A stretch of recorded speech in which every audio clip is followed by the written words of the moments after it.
رسول اللہ صلی اللہ علیہ وسلم کے سامنے ایک جنازہ لایا گیا. ثم اوتی بجنازۃ، رسول اللہ صلی اللہ علیہ وسلم کے سامنے جنازہ لایا گیا. رسول اللہ صلی اللہ علیہ وسلم نے پوچھا حل علیہ دین، کیا اس کے اوپر کسی کا قرضہ ہے؟ فرمایا نہیں ہے. تو رسول اللہ صلی اللہ علیہ وسلم آگے بڑھ کر کے جنازے کی نماز پڑھا دی. پھر ایک دوسرا جنازہ لایا گیا. رسول اللہ صلی اللہ علیہ وسلم نے فرمایا حل علیہ دین، کیا اس کے اوپر کسی کا قرضہ ہے؟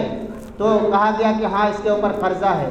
پھر رسول اللہ صلی اللہ علیہ وسلم نے فرمایا کیا اس نے ترکے میں کچھ چھوڑا ہے، یعنی کچھ چھوڑ کر کے مرا ہے کہ جس سے اس کے قرضے کو ادا کیا جا سکے؟ تو فرمایا گیا ثلاثۃ دینار، کہ 3 دینار چھوڑا ہے. فرمایا کہ یہ 3 دینار سے اس کا قرضہ ادا ہو جائے گا. تو رسول اللہ صلی اللہ علیہ وسلم نے اس کی جنازے کی نماز پڑھا دی اور کہا کہ اس کا قرضہ ادا کر دینا. پھر اس کے بعد ایک تیسرا جنازہ لایا گیا. ثم اوتی بالثالثہ، ایک تیسرا جنازہ لایا گیا. اس کے بارے میں بھی رسول اللہ صلی اللہ علیہ وسلم نے فرمایا حل علیہ دین، کیا اس کے اوپر کسی کا قرض ہے؟ فرمایا کہ ہاں اس کے اوپر قرضہ ہے. فرمایا کیا اس نے کچھ چھوڑا ہے؟ کہا نہیں چھوڑا ہے. رسول اللہ صلی اللہ علیہ وسلم نے فرمایا فصلوا علیہ، کہ تم لوگ اس کا جنازہ پڑھ لو، میں نہیں پڑھتا اس کا جنازہ، کیونکہ اس شخص نے کسی کا قرضہ لیا ہوا ہے اور کچھ چھوڑا نہیں ہے کہ جس کی وجہ سے اس کے قرضے کو ادا کیا جا سکے. اس وجہ سے میں اس کا جنازہ نہیں پڑھاتا.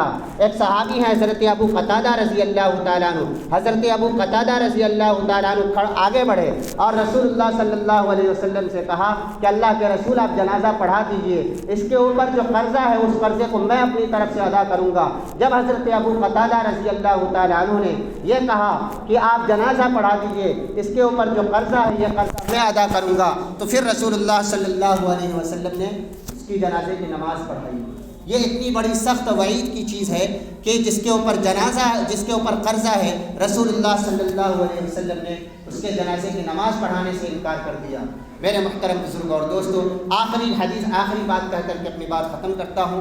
جو ہمارے معاشرے کی اہم چیز ہے وہ یہ ہے، فرمایا یہ جو آیت ہم نے پڑھی ہے اسی آیت کی تفسیر میں فرمایا ان خیارکم احسنکم قضاء، کہ وہ آدمی پسندیدہ ہے جو آدمی قرض کی واپسی کے وقت بڑھا کر کے دیتا ہے. مثال کے طور پر کوئی آدمی کسی سے قرضہ لیا 1000 روپیہ، 1 مہینے کے بعد لوٹانے کے لیے جا رہا ہے، اگر 1000 کی جگہ 1200 روپیہ لوٹا رہا ہے تو فرمایا یہ بہتر عمل ہے، پسندیدہ عمل ہے. خود حضرت جابر بن عبداللہ رضی اللہ تعالیٰ عنہ کی حدیث ابھی ہم نے آپ کے سامنے پڑھی، اس میں بھی فرمایا کہ ہمارا قرضہ، حضرت جابر فرماتے ہیں کہ ہمارا قرضہ رسول اللہ صلی اللہ علیہ وسلم کے پاس تھا. رسول اللہ صلی اللہ علیہ وسلم نے جب مجھ کو لوٹایا تو بڑھا کر کے لوٹایا.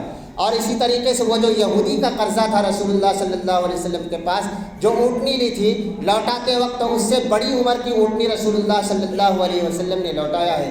علماء نے لکھا ہے کہ اگر کوئی آدمی کسی سے قرضہ لیا اور قرضہ لیتے وقت یہ طے نہیں ہوا تھا کہ تم لوٹاتے وقت بڑھا کر کے لوٹاؤ گے، اگر یہ طے ہو جائے گا کہ 1000 لے کر کے جا رہے ہو، لوٹاتے ہوئے 1200 روپیہ لوٹانا پڑے گا، یہ سود ہو جائے گا، یہی سود ہو جائے گا. لیکن کوئی طے نہیں ہوا تھا، یہ اس صاحب نے لوٹاتے ہوئے اپنی خوشی سے 200 روپیہ بڑھا کر کے لوٹا دیا یا 1000 روپیہ بڑھا کر کے لوٹا دیا، تو فرمایا کہ یہ مستحب عمل ہے، رسول اللہ صلی اللہ علیہ وسلم کی سنتوں میں سے ہے، اس کو سود نہیں کہا جا سکتا ہے. یا لیتے ہوئے یہ بات طے ہوئی تھی کہ جتنا لے کر کے جا رہے ہو اتنا ہی لوٹانا پڑے گا، اس کے باوجود بھی لوٹانے والا اگر بڑھا کر کے لوٹا رہا ہے تب بھی یہ سود نہیں ہوگا، بلکہ یہ مستحب عمل ہے، بہتر عمل ہے. آج اگر کوئی آدمی اس کام کو اختیار کرے تو اس کو بھی سود نہیں کہا جائے گا، بلکہ سنت اور مستحب عمل ہے. اور اس کے کرنے کا فائدہ یہ ہے، اگر کوئی آدمی کسی سے قرضہ لیتا ہے، لوٹاتے ہوئے بڑھا کر کے لوٹاتا ہے، اس کا فائدہ یہ ہوگا کہ آپ اگر کبھی کسی سے قرضہ مانگیں گے تو جلدی مل جائے گا. لیکن اگر آپ کیا ہے لے لینے کے بعد لٹائیں گے، وقت پر نہیں دیں گے، تو پھر جو ہے آپ کو پھر کوئی قرضہ دینے والا نہیں ہوگا. وقت پر دے دیا جائے، بہتر تو یہ ہے کہ وقت سے پہلے دے دیا جائے، اور اگر وقت پر نہ دے سکیں تو کم سے کم اس سے وعدہ کر، مجھ سے جا کر کے بات کریں کہ بھائی ہم جو ہے اتنے دن کی مہلت اور لیتے ہیں. فرمایا اگر کوئی آدمی کسی تنگ دست کو کسی قرض خواہ کو مہلت دیتا ہے تو فرمایا اس کے بارے میں بھی کیا رسول اللہ صلی اللہ علیہ وسلم کی حدیث ہے کہ اگر کوئی آدمی کسی قرض دار کو کیا ہے مہلت دیتا ہے تو اللہ تعالیٰ اس کو قیامت کی سختی سے بچائیں گے. یہ اس کے لیے بھی کیا ہے حدیث ہے.